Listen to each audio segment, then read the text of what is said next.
Alinagar bridge আমাদের সরকার তৈরি করেছে রায়পুর জিপিতে, যার ফলে উপকৃত হয়েছে প্রায় 20,000 মানুষ।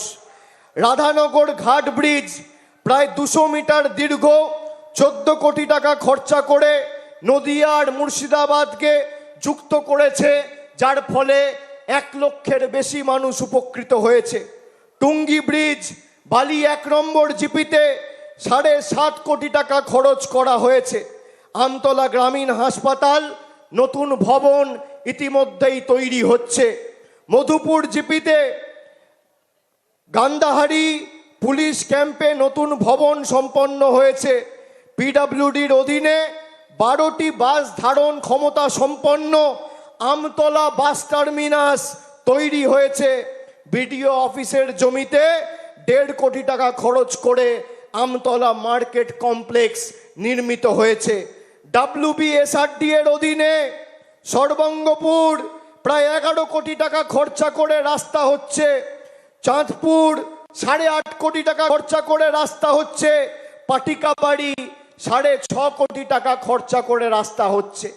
এবার আপনাদের দিই কিছু উন্নয়নের পরিসংখ্যান, যে এই নওদা বিধানসভাতে গত 5 বছরে খালি এই বিধানসভার 62,672 জন মায়েরা, দিদিরা, বোনেরা, বৌদিরা প্রতি মাসে লক্ষ্মীর ভান্ডার পাচ্ছেন। স্বাস্থ্য সাথীতে 3,53,149 জন উপকৃত হয়েছেন। খাদ্য সাথীতে খালি নওদা বিধানসভার অন্তর্গত 14টা জিপিতে 3,65,000 মানুষ বিনামূল্যে রেশন পাচ্ছেন। বাংলা আবাস যোজনা গত 2 বছরে 2024 এবং 2025-এ রাজ্য সরকার যে বাড়িগুলো তৈরি করেছে, খালি নওদা বিধানসভা থেকে 10,000-এর বেশি মানুষকে পাকা ছাদের ব্যবস্থা আমাদের মামাটি মানুষের সরকার করে দিয়েছে। কৃষক বন্ধু প্রকল্পে প্রায় 50,368 জন আর্থিক সাহায্য সহযোগিতা সুবিধা পেয়েছে। যুবসাথী প্রকল্পে প্রায় নওদা বিধানসভা থেকে 18,000 যুবক যুবতী ইতিমধ্যেই ব্যাংকে 1500 টাকা করে পেয়েছেন। খালি নওদা বিধানসভায় 18,000 আর মুর্শিদাবাদ জেলায় 3,20,000 যুবক যুবতীরা সরাসরি ডাইরেক্ট ব্যাংক ট্রান্সফারের মাধ্যমে টাকা পেয়েছেন। এছাড়া পথশ্রী 2, 3, 4 প্রায় 95টি নতুন রাস্তার নির্মাণ, কিছু রাস্তার পুনর্নির্মাণ এবং সংস্কার করা হয়েছে। মোট 100 কিলোমিটার রাস্তা এবং খরচ হয়েছে প্রায় 50 কোটি টাকা। এই যে টাকা খরচ হয়েছে, এর মধ্যে 10 পয়সা মোদী সরকার বা কেন্দ্র সরকারের কোনো অবদান নেই। গরিব মানুষের টাকা যারা আটকে রেখেছে, আপনি জিজ্ঞেস করুন, আজকে যারা আপনাদের বন্ধু হয়ে আপনাদের কাছে ভোট চাইতে আসছে ধর্মের নাম করে, তারা গত 5 বছরে গরিব মানুষের 100 দিনের টাকা বন্ধ, আবাসের টাকা মোদি বন্ধ করে দিয়েছে, গ্রাম সড়ক যোজনার টাকা বন্ধ করে দিয়েছে, জল জীবন মিশনের টাকা বন্ধ করে দিয়েছে। যদি আমাকে দেখাতে পারেন যে একটা বৈঠক অধীর চৌধুরী বা হুমায়ুন কবির গত 5 বছরে কেন্দ্রকে চিঠি দিয়ে একটা বৈঠক মানুষের স্বার্থে করেছে, আমি তৃণমূলের হয়ে ভোট চাইতে আপনাদের কাছে আসবো না, প্রচার করতে আসবো না। যারা ধর্ম নিয়ে রাজনীতি করে, বিজেপি একদিকে মন্দির নিয়ে রাজনীতি করে জয় শ্রী রামের নামে ভোট চাইছে, আর একদিকে হুমায়ুন কবির মসজিদের রাজনীতি করে মানুষকে বিভ্রান্ত করে ধর্মের নামে ভোট চাইছে। আমি মন্দির মসজিদের রাজনীতি বাড়িতে করব। আমি যখন আমার ধর্ম অবলম্বন করে মন্দিরে গিয়ে পুজো বা মসজিদে গিয়ে আল্লাহর কাছে দোয়া চাইব, আমার ধর্ম আমি বাড়িতে করব, ধর্মীয় সব প্রতিষ্ঠানে করব।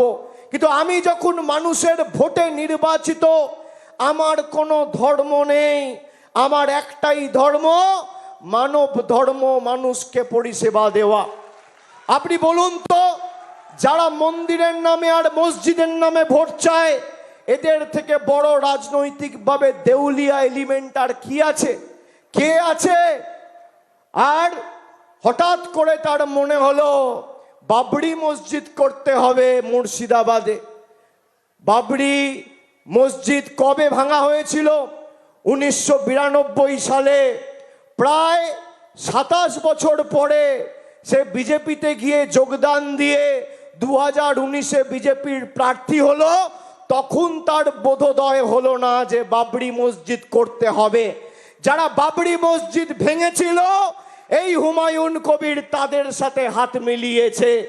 এদেরকে একটা ভোটও দেওয়া মানে পরোক্ষভাবে বিজেপি এবং মোদিকে ভোট দেওয়া, এটা মাথায় রাখতে হবে।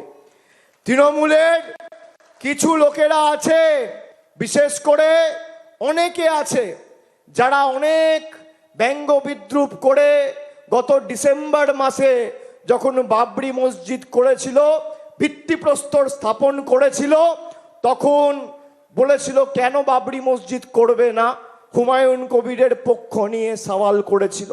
গত 2 মাসে হুমায়ুন বাবুর চাল চলন, মুখের ভাষা, মানুষের প্রতি ব্যবহার দেখে তারাও বুঝতে পেরেছে হুমায়ুনকে সমর্থন করা আর মুর্শিদাবাদ জেলায় খাল কেটে কুমির আনা এক।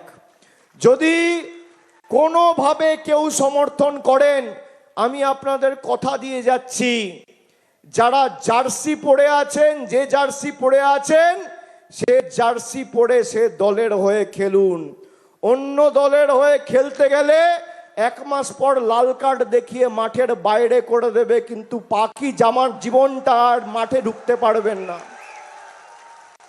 যে দলের জার্সি পরে আছেন সে দলের হয়ে খেলুন, মাঠে নামুন।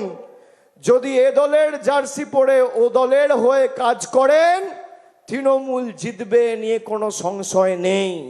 ব্যবধানটা 60,000 70,000 করতে হবে। আর যদি, আমার তো সবার উপর নজর আছে, যদি কেউ ভাবে বিশৃঙ্খলা করব দলকে চাপে রাখার জন্য, আপনাদের কিন্তু দল ক্ষমা করবে না। আমি সবাইকে ওয়ার্নিং দিয়ে যাচ্ছি। আমার ব্যক্তিগতভাবে পছন্দ অপছন্দর ব্যাপার নয়। আমি হাবিবকে বলেছি, ব্লক যেমন দায়িত্ব নিয়ে হাবিব করত, ব্লক দায়িত্ব নিয়ে হাবিবই করবে। এই 10টা অঞ্চলের দায়িত্ব হাবিবের, আপনাদের সবার। আর যদি কারোর কোথাও মনে হয় যে আমাদের কোনো, আরে ভাই বস বস, আমায় বলতে দে। আর কারোর যদি কোথাও মনে হয় যে আমার সাথে প্রার্থীর একটা মনোমালিন্য হয়েছে, আপনি ধরে নেবেন নওদা থেকে প্রার্থী অভিষেক বন্দ্যোপাধ্যায় ভোট আমার হয়ে করবে।